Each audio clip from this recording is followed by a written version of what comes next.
Hello students, हमने अपने पिछले लेक्चर में अमोनिया के बारे में डिस्कस कर लिया था। अमोनिया की प्रेपरेशन, ठीक है, उसकी प्रॉपर्टीज वगैरह डिस्कस करी थी। आज हम करेंगे ऑक्साइड्स ऑफ नाइट्रोजन। नाइट्रोजन के कौन कौन से ऑक्साइड है? तो मैंने पहले भी आपको बताया था कि नाइट्रोजन है +1 से लेके +5 तक के ऑक्साइड्स बनाता है, जिसमें N2O, NO, N2O3, NO2 और N2O5 है। आज हम इनको ही बच्चे डिटेल में स्टडी करेंगे। सबसे पहला ऑक्साइड N2O, जिसको बोलते हैं नाइट्रस ऑक्साइड, और ऑक्सीडेशन स्टेट कितनी आएगी इसकी? +1। कैसे आई ऑक्सीडेशन स्टेट? ऑक्सीडेशन स्टेट निकालना आता है ना आपको। अगर नाइट्रोजन को X मान लिया तो 2 × X प्लस ऑक्सीजन की कितनी होती है? -2। यहां से कितना आ गया? +1। ये इधर चला गया ना, डिवाइड करके +1 आ गया। ओके, अब जो आपका नाइट्रस ऑक्साइड है बेटा, इसकी प्रेपरेशन किससे होती है? NH4NO3 अमोनियम नाइट्राइड जो है, उसको अगर हम हीट करेंगे तो आपके पास क्या बनेगा? ये तो क्या बनेगा, एक तो N2O जो हमने बनाना है और 2 वाटर मॉलिक्यूल। ये वही रिएक्शन है जो हमने किसके लिए, नाइट्रोजन की प्रिपरेशन के लिए नहीं किया था। NH4 अमोनियम नाइट्राइड को हम क्या करते थे? हीट करते थे। फिर मैंने बताया था कि जो मैक्सिमम सबसे अच्छा तरीका क्या होता है, जो मैक्सिमम वाटर कितने निकाल सकते हैं वो निकाल देंगे, बाकी आपके पास प्रोडक्ट आ जाएगा। अब इसमें भी देखो 4 हाइड्रोजन है, तो 4 हाइड्रोजन से कितने वाटर मॉलिक्यूल निकल सकते हैं? 2। वो निकाल दिया, आपके पास N2O बच गया। ओके, अगर हम N2O के स्ट्रक्चर की बात करें बेटा, तो कैसा होगा इसका स्ट्रक्चर? ठीक है ना, ऑक्सीडेशन स्टेट पता लग गया। अच्छा हाँ, इसको लाफिंग गैस भी बोलते हैं बेटा, ये तो पता है ना, लाफिंग गैस बोलते हैं। और प्लीजेंट स्मेलिंग गैस होती है ये, ठीक है ना। जो प्लीजेंट का क्या मतलब, भी बड़ी अच्छी सी खुशबू, प्यार मीठी सी खुशबू होती है इसकी। ठीक, अगर इसके स्ट्रक्चर की बात करें तो इस तरह से होता है इसका स्ट्रक्चर, ठीक है ना। नाइट्रोजन यहाँ पे 3 इलेक्ट्रॉन्स के साथ क्या करा है? कोवलेंटली बॉन्डेड है। नाइट्रोजन के कितने होते हैं आउटर मोस्ट में बेटा? 1 2 3 4 5। वैसे इस साइड 1 2 3 4 5, ठीक है। ऑक्सीजन की कितने होते हैं? 6। तो यहाँ पे तो ट्रिपल बॉन्ड बन गया, ये लोन पेयर रह गए। और ये नाइट्रोजन क्या करता है, यहाँ पे कोवलेंटली बॉन्डेड नहीं करता है, क्योंकि फिर तो अगर ये इस तरह से कोवलेंट बॉन्ड बनाएगा तब तो यहाँ पे 3 और 2 5 बॉन्ड बन जाएंगे, तो बहुत अनस्टेबल हो जाएगा। तो यहाँ पे नाइट्रोजन कोऑर्डिनेट बॉन्ड बन देता है बेटा, कि दोनों इलेक्ट्रॉन्स किसको दे देता है? ऑक्सीजन को। और कैसा बॉन्ड बनता है? कोऑर्डिनेट बॉन्ड बनता है। ओके, वैसे तो ऑक्सीजन के ऊपर नेगेटिव चार्ज आएगा, लेकिन जब इस तरह से कोऑर्डिनेट बॉन्ड शो करते हैं तो नेसेसरी नहीं होता कि हम जो है माइनस साइन, या जब कोवलेंटली बॉन्डेड शो करते हैं तो प्लस और माइनस के साइन जरूरी होते हैं। या जब हम क्या करते हैं, रेजोनेंस बताते हैं। अब रेजोनेंस कैसे आएगी इसकी? ये 2 इलेक्ट्रॉन इधर चले जाएंगे, ऑक्सीजन स्टेबल हो जाएगा, है ना, 2। अब इधर ये वाले इधर चले जाएंगे। नाइट्रोजन के पास 4 लोन पेयर, नाइट्रोजन के ऊपर कैसा चार्ज आ जाएगा? Negative charge. और इस नाइट्रोजन के ऊपर कैसा चार्ज आ जाएगा? पॉजिटिव चार्ज आ जाएगा। ये इसका रेजोनेंस समझ आ गया। 2 इलेक्ट्रॉन इधर, ये इधर शिफ्ट हो जाएगा, नेगेटिव चार्ज, और इधर पॉजिटिव चार्ज आ जाएगा, ठीक है। ये तो थी इसके स्ट्रक्चर की बात, ठीक है। और ये बच्चे न्यूट्रल होता है, कलरलेस होता है। डायमैग्नेटिक है तो कैसा है ये? कलरलेस है।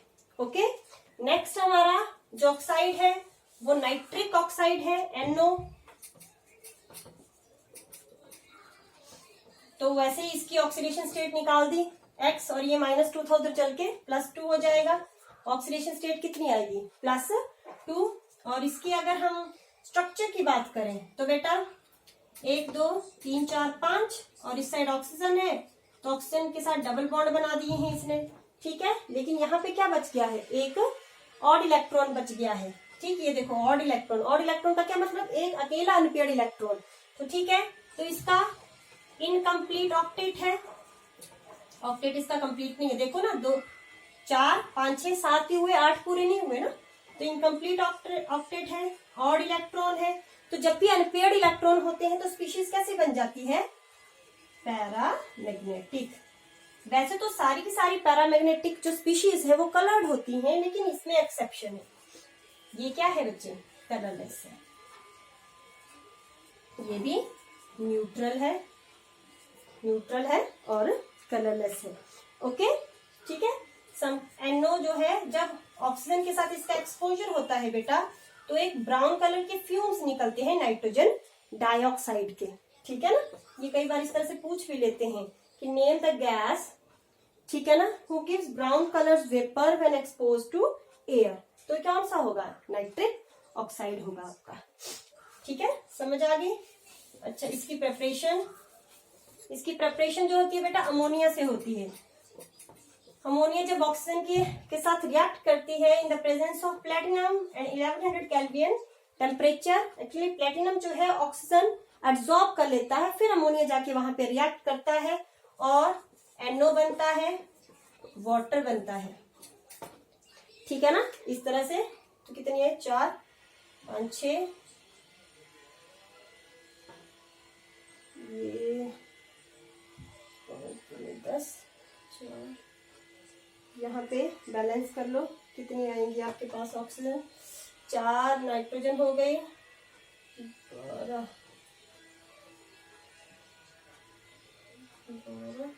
तो 6, देखो हो गया, बैलेंस हो गया, 4 3 12, ठीक है। तो ये कितना हो गया, 6 2 12, ऑक्सीजन 6 एंड 4 और नाइट्रोजन भी 4, हो गया बैलेंस, ओके, ठीक। तो ये इसकी प्रेपरेशन आ गई बेटा, ओके।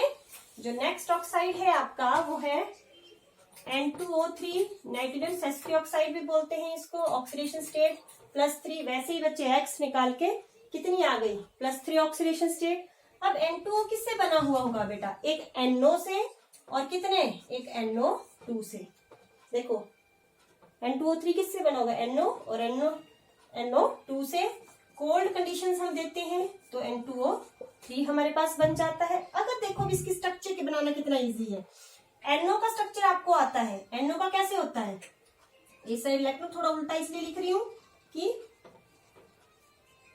जोड़ना है NO और NO2 को।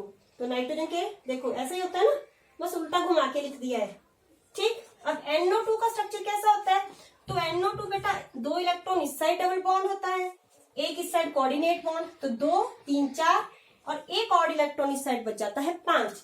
अब ये दोनों आपस में क्या हो जाते हैं, जुड़ जाते हैं बेटा, और क्या बना, ये देखो क्या बना आपके पास, इस तरह से N2O3 का आपके पास स्ट्रक्चर बन जाएगा, ओके। इसके अगर रेजोनेंस बनाएंगे तो कैसे बनेगा, रेजोनेंस में बस इसको उल्टा कर देते हैं, ये वाला कोऑर्डिनेट ऊपर, कोवलेंट बॉन्ड नीचे, और इस तरह से आपके रेजोनेटिंग स्ट्रक्चर बन जाएंगे, ठीक है। अब N2O3 भी बेटा कैसा होता है, ब्लू कलर का ये क्या होता है, स्पीशीज होती है N2O3 जो है ब्लूइश कलर का होता है, ठीक है, ओके। अच्छा, N2O3 भी सॉल्युबल है वाटर में, जब पानी में डिसॉल्व होता है तो नाइट्रस एसिड बनाता है।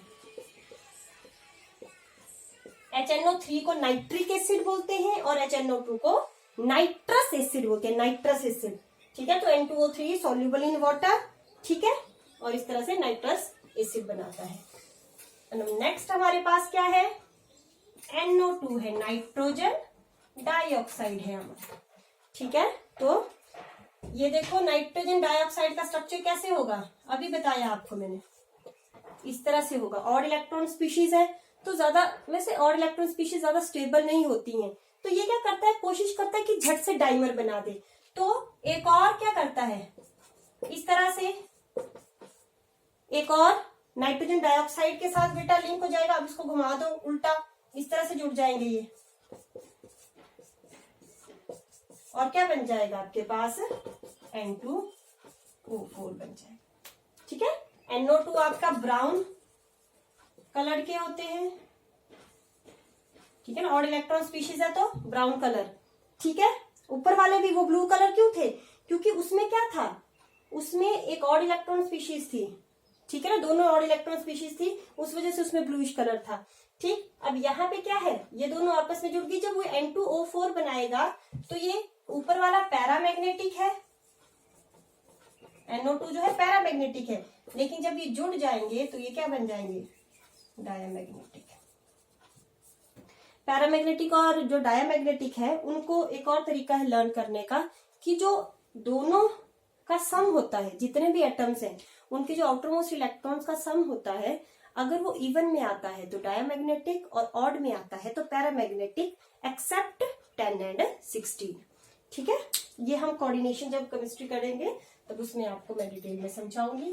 ठीक है, समझ आ गया? देखो कैसे बना, लगे ना पता कि 2 NO2 को जोड़ा तो N2O4 हमारे पास आ गया। ठीक है, अब NO2 की अगर हम प्रेपरेशन की बात करें बेटा, तो चाहे लेड लो, चाहे कैल्शियम लो, चाहे बेरियम लो, इनका किसी का भी नाइट्रेट अगर आप लेते हैं, इनका क्या लेते हैं, नाइट्रेट लेते हैं। ठीक है, उसको हीट करते हैं तो आपके पास ठीक इस तरह से आपके पास और 2 ऑक्सीजन बाहर निकल जाती है। इस तरह से इसका प्रेपरेशन जो है होती है। डायमैग्नेटिक है, कलर्ड है, ये आपको बता दिया मैंने।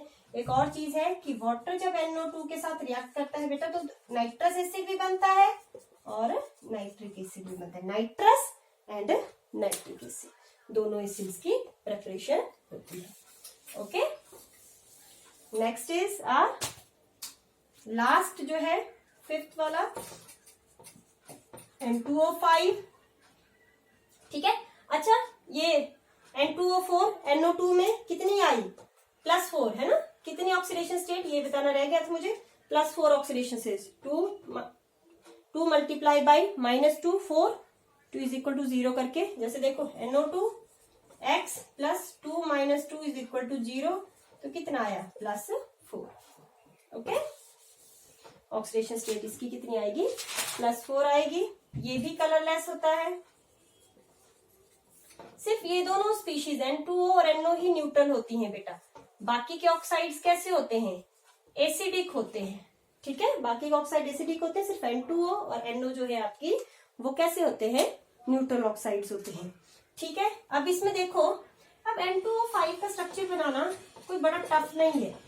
अगर N2O4 आता है तो उसमें बस एक ही ऑक्सीजन डालनी है, और N2O4 कैसे बनेगा, NO2 का आता है तो ये बन जाएगा, इसमें एक और ऑक्सीजन ऐड कर दो।